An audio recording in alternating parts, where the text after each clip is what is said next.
Ministry से कहा और होम मिनिस्ट्री ने उनको 5 जहाज नहीं दिए। ये जांच करने की चीज है। और इसमें तो उन्होंने मुझे तत्काल कहा कि सतपाल इस पे बिल्कुल चुप रहिए। पुलवामा का जहां तक ताल्लुक है, पुलवामा पे जब मैं पहले कोई चीजें बोलता था तो कोई रिएक्ट नहीं करता था सरकार का आदमी, लेकिन पुलवामा बोलने के बाद सम्मानित गृह मंत्री अमित शाह साहब ने कहा कि जब ये गवर्नर थे तब क्यों नहीं बोले थे।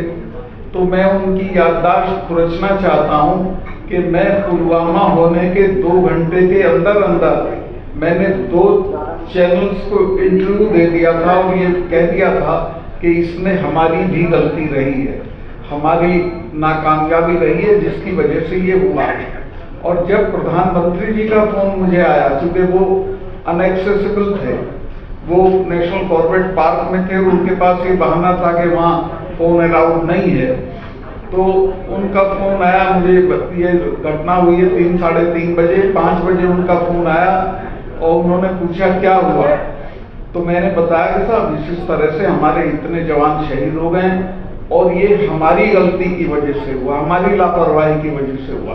तो उन्होंने मुझे तत्काल कहा कि सतपाल इस पे बिल्कुल चुप रहिए, कुछ मत बोलिए। फिर 2 घंटे बाद नेशनल सिक्योरिटी एडवाइजर जो हैं अजीत डोभाल साहब, वो मेरे क्लास फेलो भी रहे, लॉ में हम साथ पढ़ते थे, उनका फोन आया कि सतपाल भाई इस पे कुछ बोलना नहीं है आपको। मैं समझा शायद ये कोई जांच वांच कराएंगे, तो मैं उसको प्रिजुडिस नहीं करना चाहता था, मैं नहीं बोला। लेकिन आज तक ना कोई जांच हुई है, ना कुछ बताया गया है, ना कोई पब्लिक डोमेन में कोई चीज आई है, और उसको दफन करके पाकिस्तान की तरफ मोड़ दिया, क्योंकि चुनाव में वही चीज सूट करती थी, तो उसका पूरा चुनाव के लिए इस्तेमाल किया गया। माननीय प्रधानमंत्री जी ने उसी दिन 5:30 बजे एक मीटिंग एड्रेस की रुद्रपुर में इलेक्शन की टेलीफोन से, उसमें भी पुलवामा का उन्होंने कोई जिक्र नहीं किया। जहां तक पुलवामा के नताइज का ताल्लुक है, वो बहुत भयानक। पुलवामा के होने के बाद इनको जो करना चाहिए था, इन्होंने कोई काम उस तरफ नहीं किया। वो सिर्फ उन्होंने पाकिस्तान की तरफ मोड़ा और फिर कहा कि हम अंदर घुस के मारेंगे, और वो पूरे चुनाव उनकी आप देखेंगे, प्रधानमंत्री की वो हैं क्लिप्स, जिनमें वो कहते हैं कि वोट डालने जाओ तो पुलवामा के शहीदों को याद रखना। मैं भी देश के लोगों से कहना चाहता हूं कि इस बार वोट डालने जाओ तो पुलवामा के शहीदों को याद रखना। उनकी लाशों पे खड़े होकर जो सरकार बनी, उसने आज तक उस मामले की कोई जांच नहीं कराई। और आज मुझे अच्छा लगा कि आप लोगों ने प्रस्ताव पास कर दिया है कि इसकी जांच होनी चाहिए, श्वेत पत्र आना चाहिए, और इसकी जांच सुप्रीम कोर्ट की देखभाल में होनी चाहिए। वो आया था, क्या बोलते हैं आप उसको, इंटेलिजेंस अलर्ट। वहाँ तीसरे दिन क्या एक दिन में 3 इंटेलिजेंस अलर्ट आते हैं। मुझे तो हर रोज आता था कि आप यहाँ बैठ के चाय मत पिया करो, पाकिस्तान के शूटर आए हुए पहाड़ी पे, आपको कोई मार देगा। मुझे तीसरे दिन जनरल्स 2 मिलने आते थे कि साहब आप सड़क से क्यों जाते हो एयरपोर्ट, आपको बम्प ऑफ करने के लिए पाकिस्तान ने आईडी एक्सपर्ट भेजे हुए हैं। खैर वो हमारे यहाँ एक सुविधा थी कि हेलीकॉप्टर जाता था, इसका अपना हमारा खुद का यहाँ से जो राजभवन था वहां से एयरपोर्ट तक मैं उससे चला जाता था, लेकिन सख्त हिदायत ये रहती थी, तो खैर मैं उसको मानता था। लेकिन इसकी जो जानकारी थी कि ये पुलवामा में ऐसा होगा, वो मेरी जानकारी में नहीं थी। अगर ये लोग जो सीआरपीएफ के लोग हैं मुझे लूप में लेते, तो मैं इनको 2 दिन में हवाई जहाज का इंतजाम कर देता।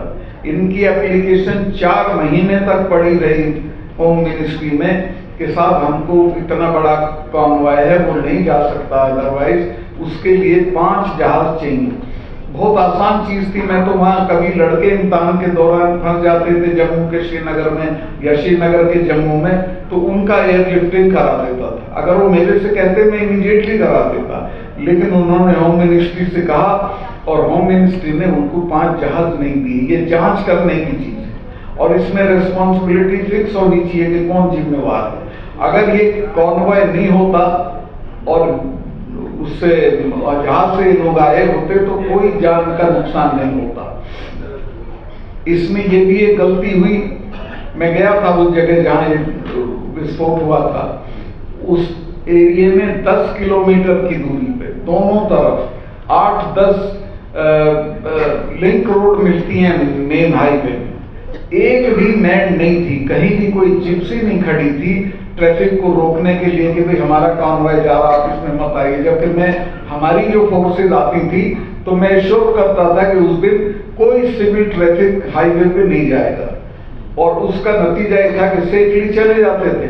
उस दिन कोई मैनिंग नहीं थी, कोई उसका क्या बोलेंगे सैनिटाइजेशन नहीं था सड़क का, और वो गाड़ी आई और बेफिक्री के साथ जाके उसने टक्कर मारी और शहादत हो गई हमारे जवानों की।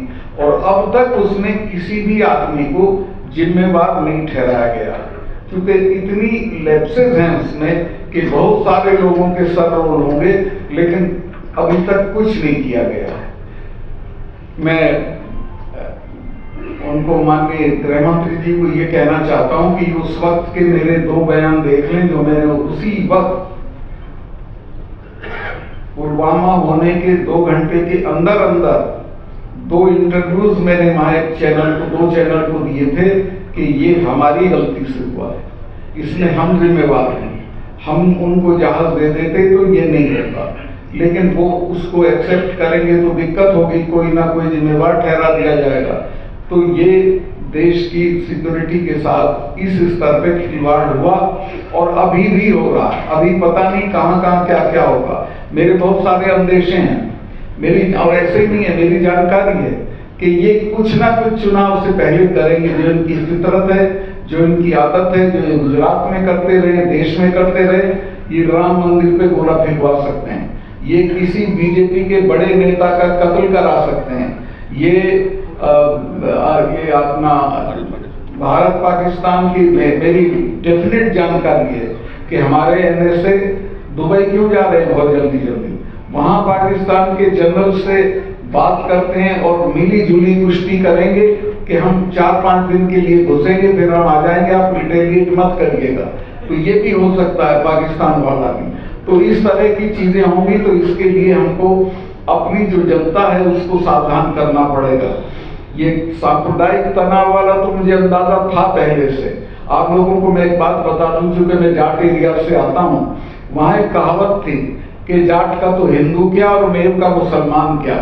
चूंकि जाट ट्रेडिशनल सेंस में हिंदू नहीं होता, पूजा पाठ वाला नहीं होता, वो आर्य समाजी होता है, और इसी तरह मेव ट्रेडिशनल सेंस में मुसलमान नहीं होता, वो सिंपल एकदम सीधे सीधे रहता है सपाट। उनमें दंगा हुआ है कल, जिनके बारे में ये था कि ये इनमें कोई कम्युनलिज्म नहीं है, वहां दंगा हुआ है और ये दंगा बढ़ाया गया है जानबूझ के। और ये एक ही जगह नहीं हुआ, कल में रात में 8-10 शहरों में वहां के हरियाणा के हुआ। हरियाणा में 47 के बाद कोई दंगे नहीं हुए थे, अब ये हुआ 7-8 शहरों में, बड़े शहरों में ये दंगे हुए हैं और ये होंगे देश में बड़े पैमाने पे होंगे। तो मैं आपके माध्यम से देश की जनता को, लोगों को सावधान करना चाहता हूं कि सब अप्रत्याशित चीजों के लिए तैयार रहिए और ये समझ जाइए कि ये आपको बेवकूफ बनाने के लिए चीजें की जा रही हैं, वोट के लिए की जा रही हैं। और आपसे भी मैं सहयोग की अपेक्षा करूंगा कि आप इस बात को फैलाएं और बताएं कि वोट के लिए यहाँ कुछ भी किया जा सकता है। राम मंदिर वाली भी मेरी डेफिनेट जानकारी है कि चूंकि राम मंदिर अब मुद्दा नहीं रहा, मुद्दा वो तब बनेगा जब उसमें बम पड़ेगा या कोई चीज होगी, वो हो सकता है। कृष्ण जन्मभूमि पे हो सकता है, चूंकि अलकायदा की थ्रेट भी है कृष्ण जन्मभूमि के लिए और अयोध्या के लिए, तो जी हाँ, तो कुछ भी हो सकता है और ये कुछ भी करा सकते हैं। मैं कहूंगा कि वो चूंकि जनता के बीच में है, वो जहां जहां जा रहे हैं इन सवालों पे मुद्दों को उठाते रहें और जोरदार तरीके से उठाते रहें तो देश बड़ी ट्रेजेडी से बच जाएगा।